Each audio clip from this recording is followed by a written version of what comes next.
Hi, ako si Baby Bear. Wala akong pake. Pero ako si Doray. At ako naman si Unggoy. So ano naman kabaklaan ang kailangan mo? Gusto ko sana makauwi na sa amin at makita ang aking nanay at ang aking kapatid. Maaari niyo ba akong ihatid, ha? Sure. Oo naman. Yay! Group hug! Anong nakakatawa? Ay! May pagong! Mukhang hindi sila makaalis kasi hindi niya magising yung anak niyang tatanga-tanga. Tulungan natin gisingin ang kanyang anak. Isigaw natin na malakas. Gising pagong!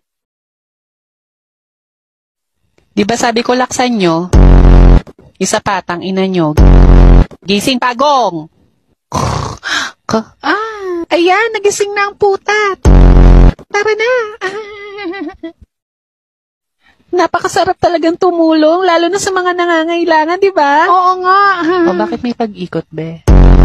Saan kaya ang daan papunta sa bahay ng lintik na Baby Bear na ito? Pag pinili mo ang pula, ibig sabihin tanga ka. O sa asul? Saan kaya?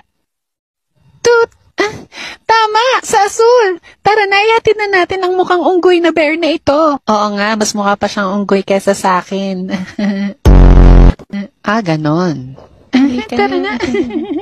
Mama! Mama! Andito na ako! Anak! Napabuka ka na ako eh. Saan ba ikaw galing? Ma, nagdala ako ng kakainin natin mamaya sa dinner, oh. Hindi nila tayo naiintindihan kaya okay lang mag-usap tayo. Ay, mukhang malasa nga ang batang ito eh. Pati ang unggoy pwedeng adobohin. Bitch, what are you saying? Yeah, dude, what's up? Halika na, ma. O siya, ihanda mo na ang talyasi at ako na magagayat. Oh my gosh, let's go. Halina kayo. Hala, may humps. Ay, wow, tumbling yarn. Maraming salamat sa inyong pagtulong. Bye, bitch! Ay, may dagang mukhang tao. The wheels on the bus go. Ay, nakalimutan din namin nakasunod. Kasi papansin kayo. Shoota, may humps na naman. Uy, wow. Ayan, mga cause of delay na naman. There was a farmer. Ay, ano nga bang kasunod nun? Ang tatanga pala ng mga hayop dito.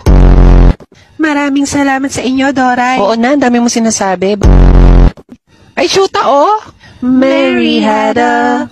nakalimutan ko ang lyrics. Ang tanga nyo na nga, nakaharap pa kayo sa daan.